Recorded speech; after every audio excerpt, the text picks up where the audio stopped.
a lot of people don't understand, um, and you'll never understand how narcissistic abuse works unless you've experienced it. I can tell you all day, you can't get your mind around it. It's been a struggle for me to understand it, and it's happened to me.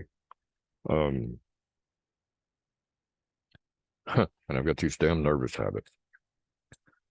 So, because of the way you're abused and told that you're the narcissist repeatedly, you always question yourself.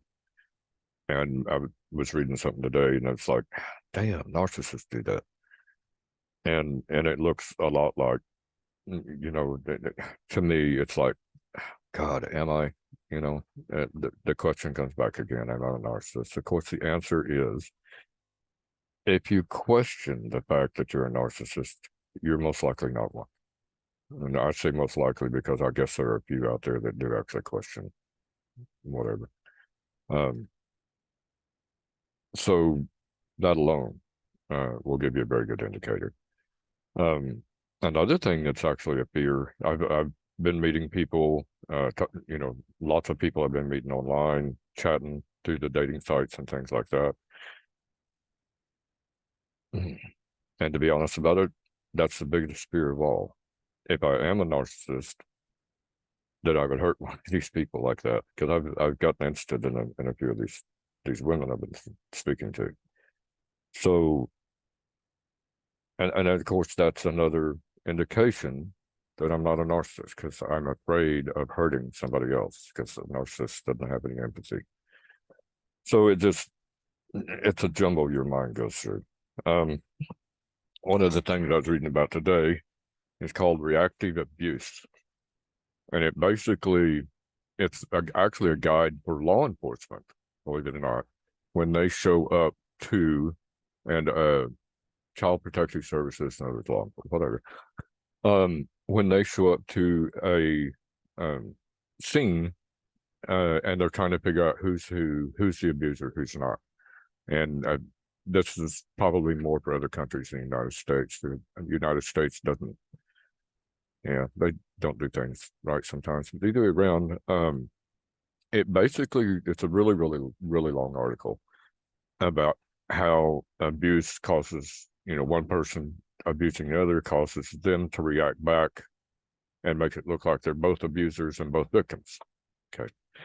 And then at the end of it, basically the end of the article is that, let me see if I can find it, because the way they word it, confusion for the responders and therapists. How do you know who is the abuser and who is not? They said, let me find it here.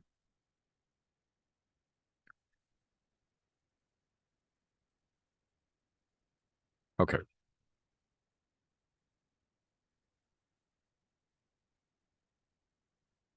The abuser will appear cool, calm, controlling,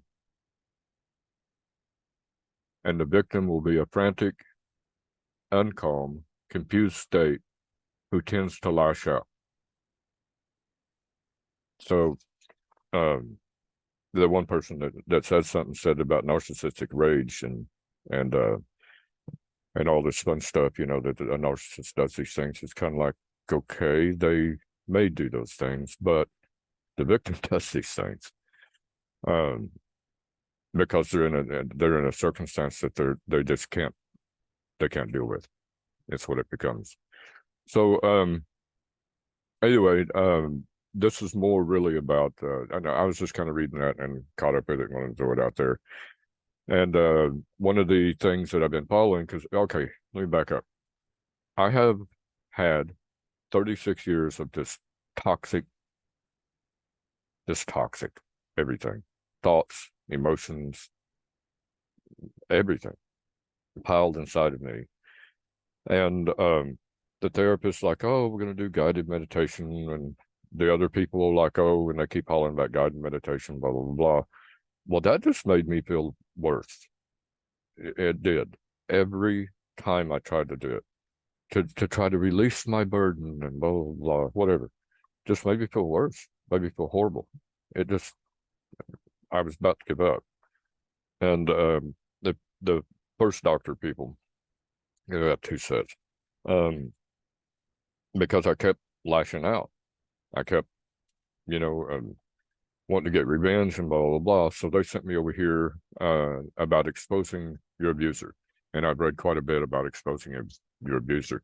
And apparently there's only two stages. I thought there was more than two stages, but I read it wrong, I guess. They said journal everything. That's why this website exists. That's why the YouTube channel exists. That's why I'm doing all these videos, not only to get it out there, but then I go back, I actually do. I go back and watch my own videos and say, God, I'm feeling better than the day I did that video. And it really does work. It helps. But you go around, there's really only two stages. And the second stage is express everything you went through. Every bit of it. Express it. Get it out. And don't be afraid of telling the world. It doesn't matter how you present it, get it out of you. And then see if you can get justice served. And that was the last part I just did. Well, there's one more part that I'm going to do. That's got to wait just a little bit. But yeah, so there, I've expressed it. I for about 2 days now. There's been no more vile puking. I've heard it called everything, real vomiting, whatever. And it, you know, the one person explained it like, you know, for you that drink, you know, you drink too much, you might as well just, you know, bite the bullet, go sit at the toilet, you know, you know it's coming, just you know, bite the bullet and get it done, you know. But and that's what it kind of felt like for a while. But now I think that's gone. I think I finally got through that. You know, but I'm still dealing with flashbacks. I'm still dealing with nightmares. I'm still dealing with triggers.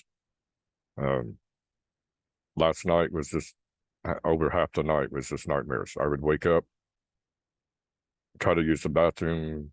I don't know why, and I didn't actually have to use the bathroom. I didn't have to pee at all, you know, and go get a bottle of water, drink a little bit of the water, set the bottle of water down. I couldn't find the damn bottle of water. So, you know, it just, so I'm still going through that, but that is more like normal PTSD.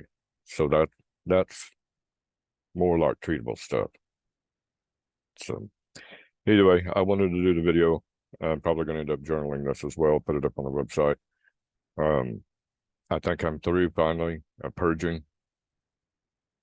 I'm sure there's going to be more that will seep out, and but I think I finally got through that. But as far as the justice being served, I've done my best on that. We're just going to have to let that run its course, see what happens.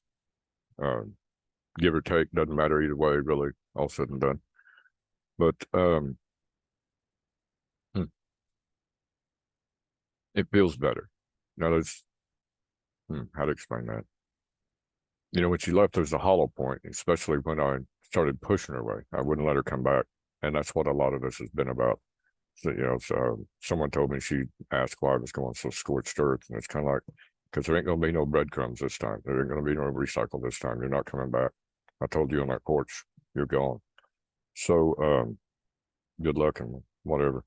So there was a hollow point, but then there was this, it felt like I was clean up to my neck in this bile, this green radioactive toxin. And now it's just empty.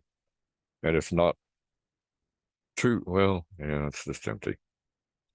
But I just did a personality test with the doctor, and so that's looking better. Those numbers are coming up in some things.